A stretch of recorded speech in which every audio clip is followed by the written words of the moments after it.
Hi, folks. My name's Emily Sandoz, and I'm the editor-in-chief of the Journal of Contextual Behavioral Science. And the purpose of this video is just to let you know a little bit about the publication process from my end. So basically, I just thought I would take a few minutes to talk through what happens to your paper after you submit it, all the steps that it goes through, the different criteria that impact how each step goes, and what the options are for final disposition. So first, when you submit your paper, what happens to it? So it actually goes, for us, it goes to Elsevier publisher agents. So the Elsevier is our publishing company, and there are particular administrative agents that sort of screen each paper as soon as it comes in. There's little things that they look for. They don't have to have any expertise in CBS really to track. So things like submission guidelines, have the authors followed the rules with respect to how many highlights they need or how many words need to be in that. Another thing that our administrative agents look for is they look for to make sure that people haven't revealed themselves, their identity. We use the double blind reviewing policy, and so sometimes folks have sort of self-citations or other things that clearly identify them as authors. So the support agents, the administrative support agents, look at these initial papers, provide a cursory review, and then pretty much every paper, either at that point, gets sent back to the author to correct any problems with the double blind status, anything that needs to be redacted, to fix any formatting problems, and then they forward it to me. So as soon as they work it out with the author, get the manuscript where it's ready to get before their eyes, then it shows up in my queue. So every journal article then that comes to JCBS, I see, and every journal article that comes to JCBS, I read. So what I do then, you can sort of think of me like the course filter as editor-in-chief. I read every paper, and I look for a few things in particular. The first thing that I look for is this contextual behavioral science? So has the author written this from a CBS perspective? Have they acknowledged, a CBS perspective in any way? Is it drawing on CBS literature? Is it using CBS theories? Basically, if our big question for JCBS is this making a contribution to contextual behavioral science, then the first question is it contextual behavioral science? I actually desk reject a number of articles at this point for not being contextual behavioral science. So when I say desk reject, what that means is that it only came to an editor, that no reviewers saw it. So only me at that point, or only me and an AE. AEs, the associate editors, can also desk reject. So some things I desk reject because they're not CBS. Some things I desk reject because they are actually so poorly written that it's hard for me to discern if it's methodologically sound, if there are other errors, maybe to discern if it's CBS or not. And then those other errors, things that would cause me to desk reject, might be like serious methodological problems with the study, things that are just obviously prevent us from being able to draw any useful conclusions, any unethical circumstances. So if it appears as though the authors have actually, not gotten consent, for example, or have had improper use of data, then we would desk reject the article at that point.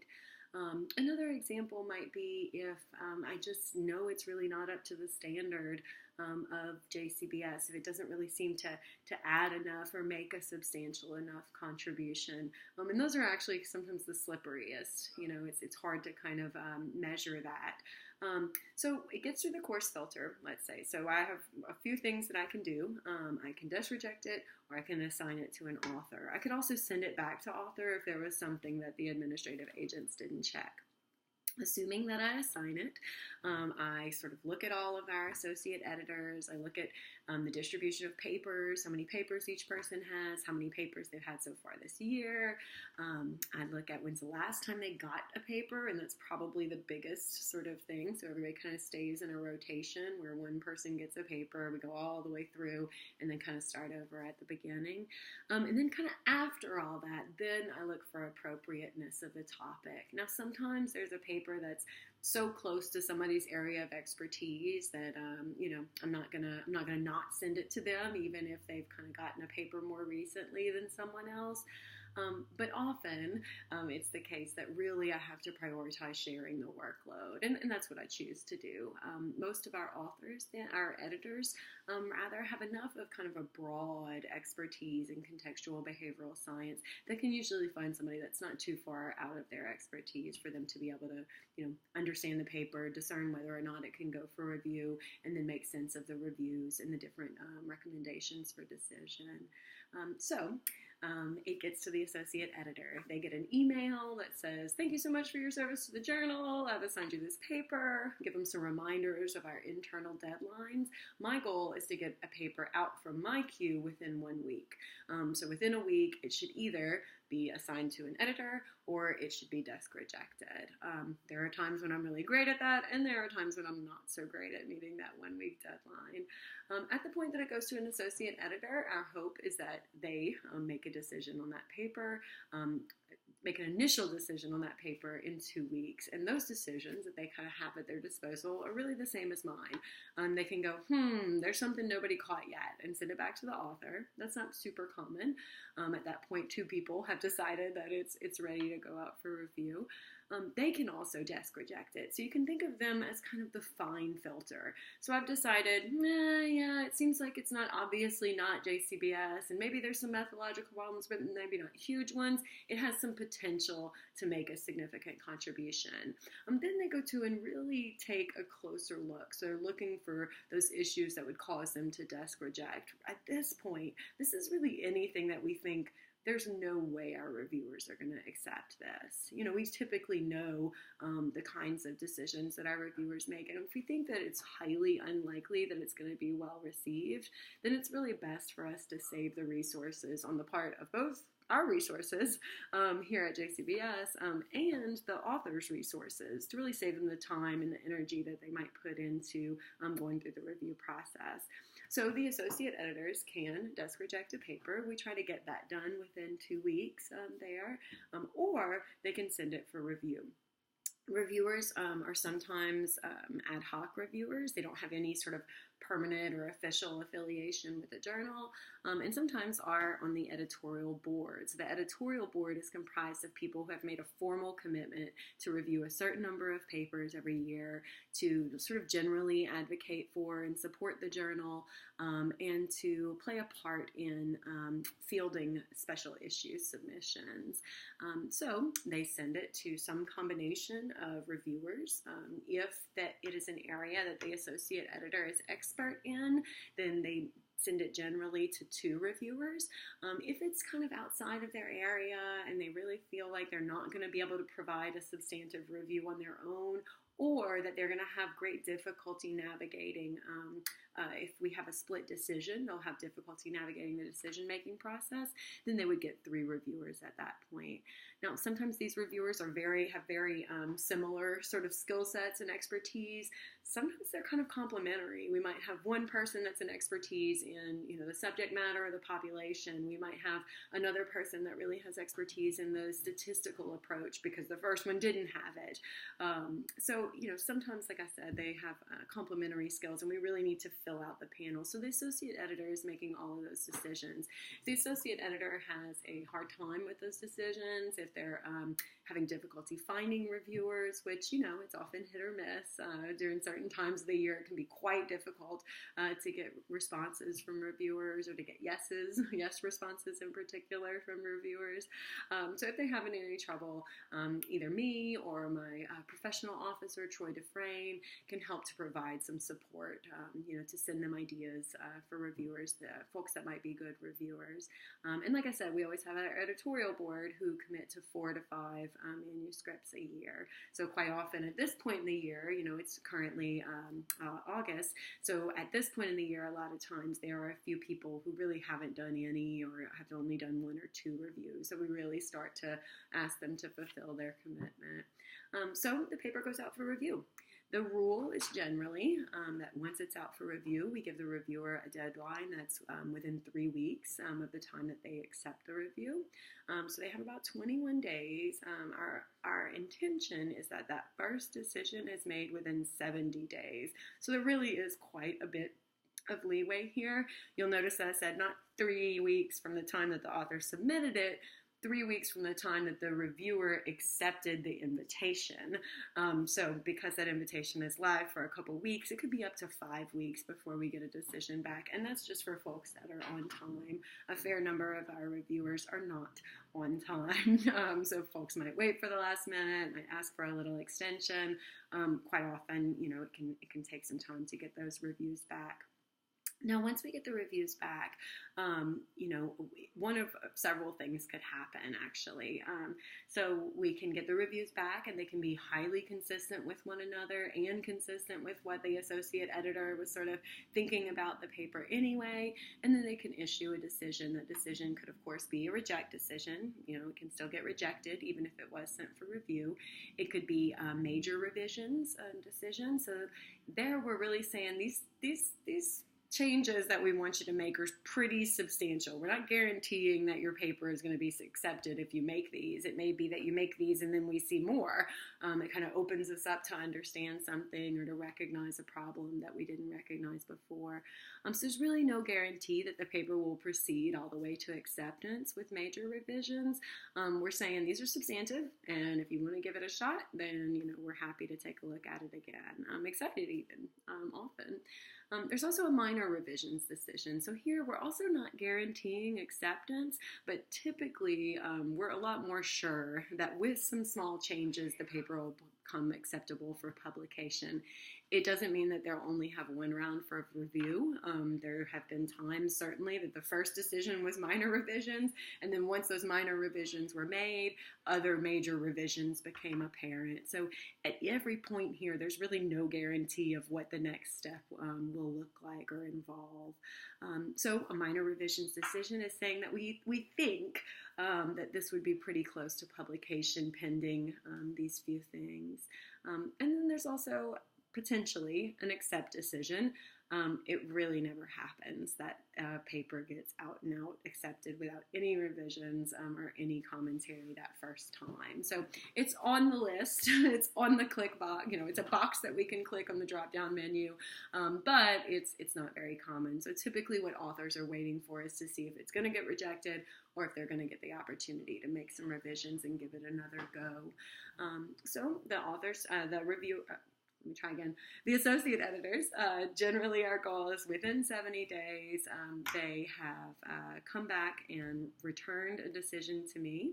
They get the reviews, they reconcile any review problems. Now, there are times, though, and ideally, they then make that recommendation. So they recommend to me reject, major revisions, minor revisions, or potentially accept. However, there are times that it doesn't go that smoothly, right? So there are plenty of times, for example, that we have a split reviewer decision where one reviewer has recommended one thing and the other reviewer has opposite concerns. There are times that, 2 of the reviewers judged the paper very favorably, and then we see that the third reviewer had an expertise that the first 2 really didn't have, and they weren't able to recognize something that's potentially a major problem. Sometimes somebody promises and promises and promises that they're right about to get to the review and then suddenly drops out and says, I'm sorry, I can't do this. So there's a number of things that can slow it down. That's why we have that kind of 70-day leeway in our goal.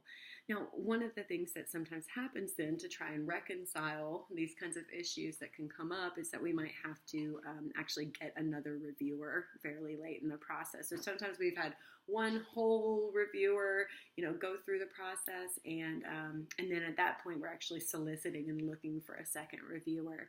Now, there are times that we feel like the paper has been with us for so long. Maybe the associate editor has some expertise. So there are times that we might move forward with one review. We'll have the one review, and we'll have the associate editor do a little bit more of a substantive review. I say we, the associate editors, generally at least make the preliminary decisions with respect to how to navigate issues like that don't go totally smoothly, which are, frankly, most manuscripts. The process doesn't run totally smoothly. So at that point then, let's assume that they've got the reviews in hand, they've made the decision, and they send it in, submit it in. At that point, it actually comes back into my queue. So from my perspective, the paper shows up as pending decision or ready for decision.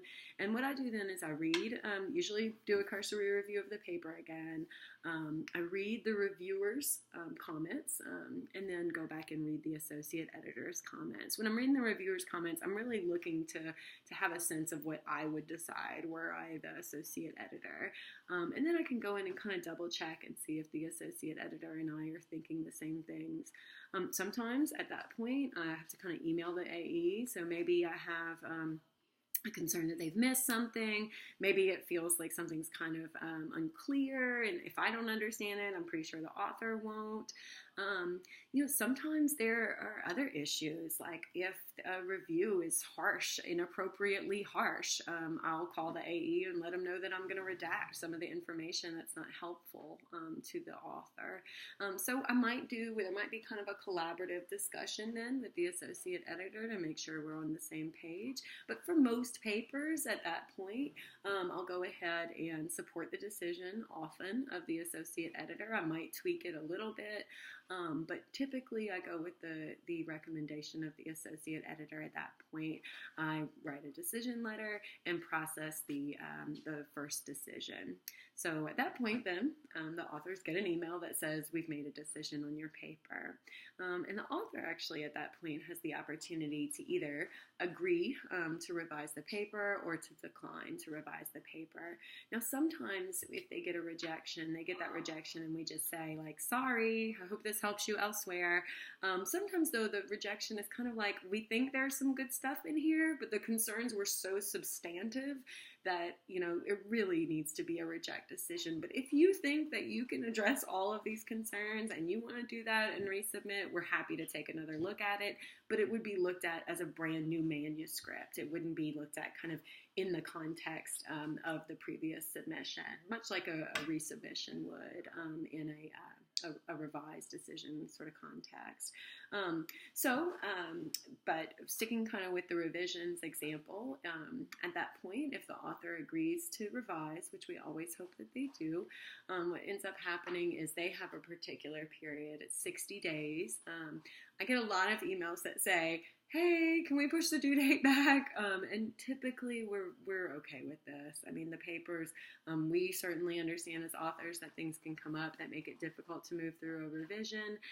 Sometimes you uncover things that you have to grapple with. The reviewers really didn't anticipate. If somebody asked me to do an analysis I hadn't done before, and then I add that and it complicates the findings, well, then I might need to kind of reconcile that, go back to the literature, look at why that might be, update not just the results, but also the discussion and so on. So at that point, then let's say that the authors have gotten to the point that they've finished the revision and they resubmit it. So same thing happens really as the first time that they submitted it. It shows up in my queue. I read over it. I like to make sure that they have, do a cursory review to make sure that they've attended to all the reviews, to make sure that they've, addressed the major comments, and that it's still blinded. All of those big things. No big ethical issues have shown up now. There's no major methodological issues. Although at this point, I'm not really going to desk reject, right? The AE needs to see it again. They've seen it before. They made a recommendation for revisions. So if I see anything dire at that point, anything that seems kind of egregious and important, then I'll just alert the AE. But almost universally, it gets assigned to the same associate editor who had it the first time. Now, once the associate editor receives that paper, they're going to do a review and see if the authors have addressed all the comments. The authors usually supply, and should, certainly we request it, a very bulleted sort of point-by-point response to reviewers, where they say, here's the change you requested, here's what we did, or here's the change that we requested, this is how or why we decided not to go that way and not to make that change, and how we're addressing the concern that you had here. So the associate editors read through that. If they feel that the authors have made all of the changes and the changes were minor and they really don't feel like they need to put it in front of another panel of reviewers again, then they may just accept it at that point. It's not super common, but certainly can be done. If not, the most common scenario is that they then send it out to the same panel of reviewers as before. Some exceptions are if a reviewer says they do not want to see it again.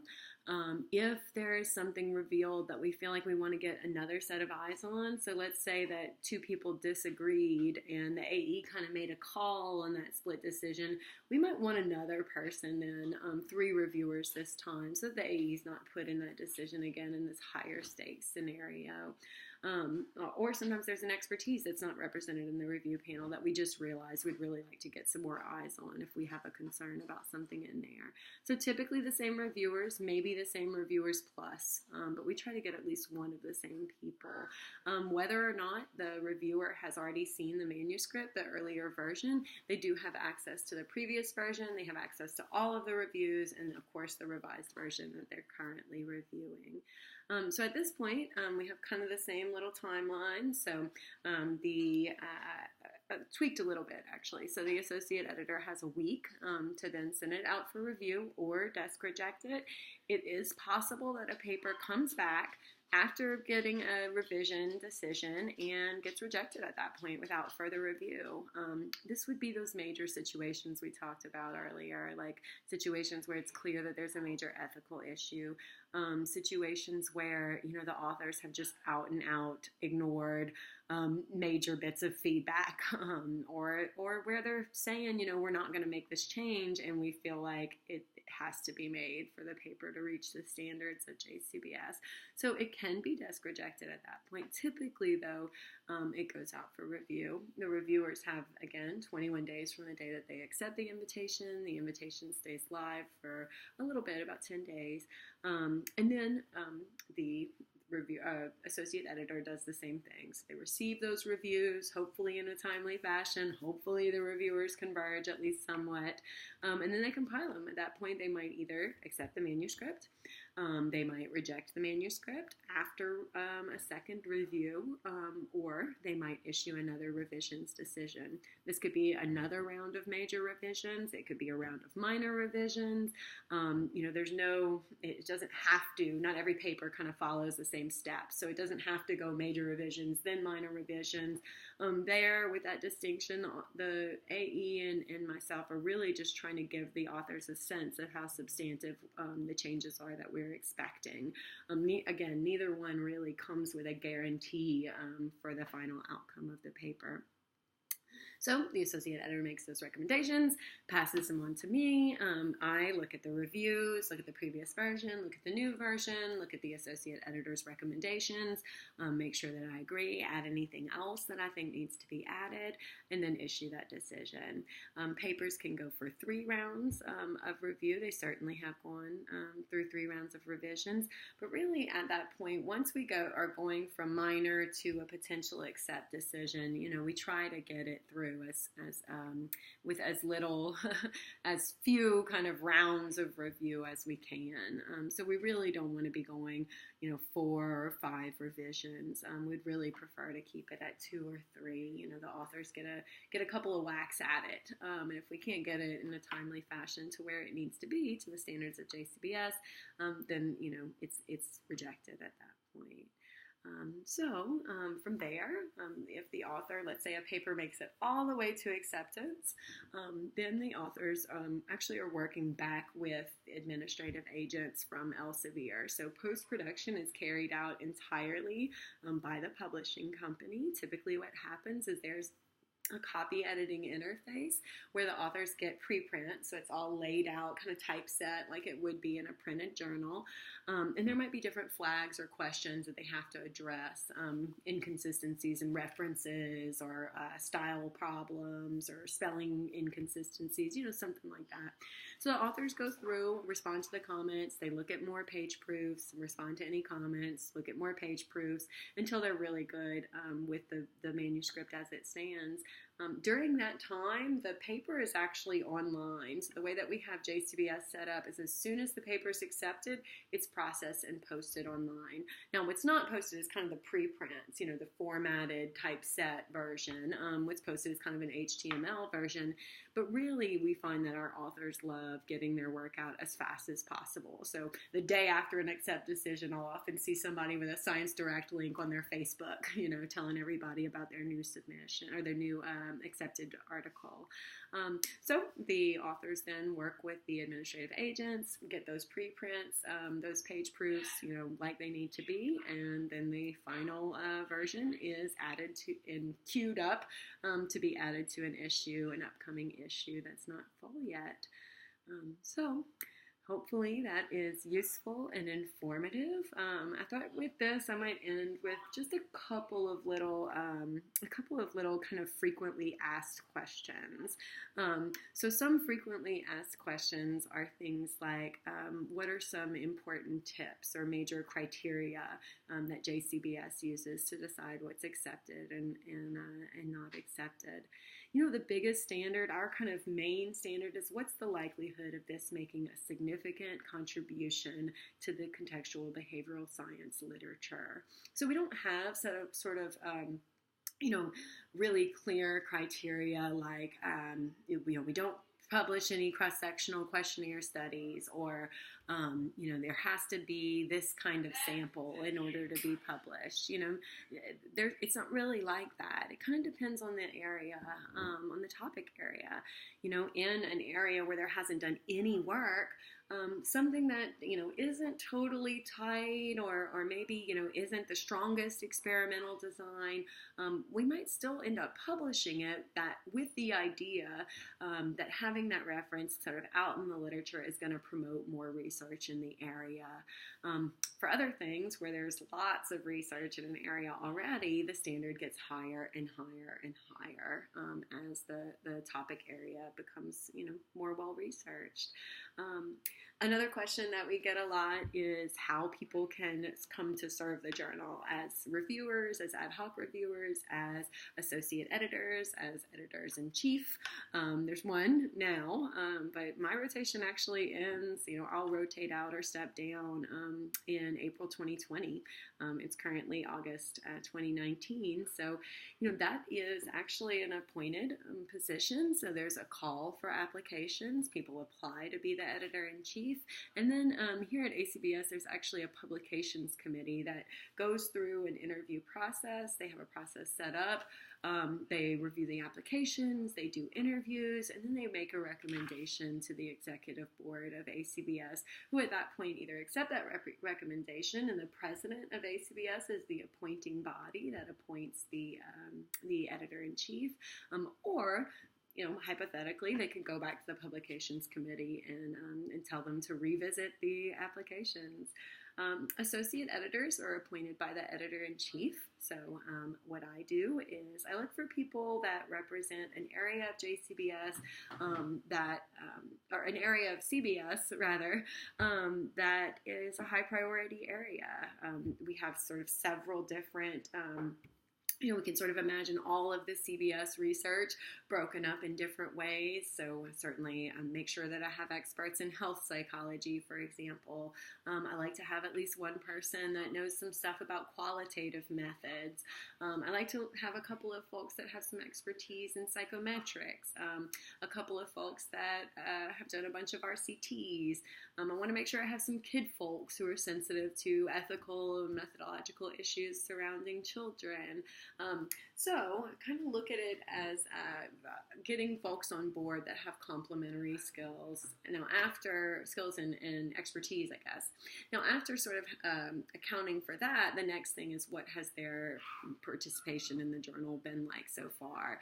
it's an honor, I think, to serve as an associate editor. So has this person put in the work? Have they been an author? Have they been a reviewer? Have they been on time with their reviews? Have they said as many yeses as they have no's, or more?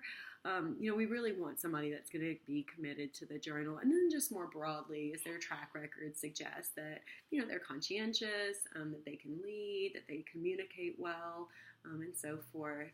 I also look at some diversity issues. So I try to make sure that not just sort of academic diversity, but also cultural diversity, gender diversity, make sure that we have enough different viewpoints, enough sort of diverse viewpoints in the mix that we're best representing what CBS has to offer in terms of feedback, in terms of support of our authors, support of our stakeholders generally. One of the things that we're sensitive to is that authors actually look to editorial boards to get a sense of if this journal is for them. So we want to kind of tick all those boxes and make sure that folks know when the work that they're doing is CBS, that their work might have a home in our journal. Another role then, besides editor-in-chief and associate editor, would be the editorial board. So our editorial board are frequent reviewers, folks that have been high sort of stakeholders in the journal, but maybe not quite at the level that we would appoint for associate editor, or maybe we don't need associate editors at that time. So these are people that are agreeing to promote the journal. They're not on my side, assigning reviewers. They're not making decisions on papers. They're just really frequent, committed reviewers, our regular sort of team of reviewers. They also review some special cases, so things like special issue submissions. JCBS accepts special issue submissions. I'll say a little bit about that shortly. They'll review that call for proposals. They're one member of a committee that does that. We also ask them to promote the journal generally. We ask them to mentor their students, teach their students to review. We ask them to send their papers to us when they would be a good fit, to continue to think of us as a home for their submissions. People can always express that they'd be interested in being on the editorial board. It's never a bad idea. And associate editors kind of vary in how it is that they make those appointments. But editors-in-chief vary in how they make those appointments, but it is an editor-in-chief appointment. And the last role then would be our sort of ad hoc reviewers, folks that, participate in the same way the editorial board does as reviewers, send their decisions in, their comments in to the associate editors. But these folks really don't have any commitment to the journal. So, they have been identified by having some expertise that would be valuable as a reviewer for the paper, but often aren't as frequent reviewers, or maybe aren't as clearly kind of CBS folks. I know a lot of my associate editors rather, try to get a panel that has at least one person that's kind of clearly defined as a CBS researcher, and maybe somebody that's a little bit more involved in mainstream psychology research, that maybe has their hand in some other areas. We want to make sure that the work that we're publishing in JCBS is on par, standard-wise, with what's being published in other psychology journals, or in psychology journals in general. There is actually a form on the JCBS website. So if you go to elsevier.com/JCBS, there's a place where you can actually volunteer for review, and I would encourage people to do that. That's a way that you kind of go get on a list, and we send that list fairly regularly when it's populated, which is not often, to the associate editors. They can kind of have you on their radar, and you can work your way up if you're interested in getting involved. Let's see. So another question I had here was, how can students get involved in the journal? Well, students are involved all the time in JCBS as authors. I mean, quite often our authors, sometimes not quite often, our first authors are actually students. But they can also get involved in my side, so in the editorial side. Students can volunteer with other reviewers. The team of reviewers our reviewers often involve a student, either a trainee that they're directly supervising or somebody that they're mentoring in the review process. If you're a student and you're interested in getting involved in reviewing, you can always contact us. The professional officer, Troy Dufresne, who works on JCBS, has been working on kind of setting up a mentoring process to help folks get hooked up with frequent reviewers or editorial board members who might be willing to supervise them in participating in the review process. Now, once a student has done 3 supervised reviews and has a person that is a CBS researcher that's involved in ACBS that is saying, they should be able to review independently, then we actually have an application for the student editorial board. So we have our sort of editorial board proper, but then have a whole editorial board that are only students, folks that have been mentored, have done a certain number of reviews, and then applied to be on the student editorial board. And they're used the same as all of our other reviewers. So assigned to papers where it's appropriate, where they complement the skills of and expertise of the other folks on the panel. So the last question I had here was, how are special issues discerned, determined? So we actually take proposals for special issues from anybody. Folks submit a kind of a mock call for papers, an example of the kinds of papers that they would be trying to solicit, folks that might be interested in being involved in writing those papers, so just people that they might think would be able to participate in that, a timeline of the call for papers, when we're going to accept submissions, when we get decisions out, when we expect this to go to publication, and then also guest editors. So who is going to be the primary guest editor, who is going to be, who are going to be other guest editors, who are going to be the folks that kind of work like a journal within a journal. There's kind of a little mini editor-in-chief and then little mini associate editors that only work on that special issue. It's a temporary thing. They typically come on during the time that a special issue isn't in place, and then, go back to being just regular reviewers or authors for JCBS afterwards. There are some exceptions. There are times that we have a paper that we sort of use as an anchor for a special issue, and we then solicit papers from there. There are times that an associate editor is the one submitting a proposal for a special issue. Now, once I get that proposal, then what I do is I send it to an ad hoc committee. Those ad hoc committees are made up of an editorial board member, an associate editor, and a member of the ACBS Publications Committee. They have just a short questionnaire where they offer feedback. Typically, the proposer, the person that's proposing the special issue, gets a chance to revise based on those comments, and then they submit it. So once they've sort of reached the point to be approved, then we go ahead and post the call for papers and get everybody set up to start working as guest editors. So that's all the questions that I have today in front of me. I would encourage you to send me more questions. I'm happy to continue to do this. My interest is in making this process as transparent as possible. So good luck, happy writing, and keep thinking about JCBS as an outlet for all of your fantastic work. Thanks so much. Bye.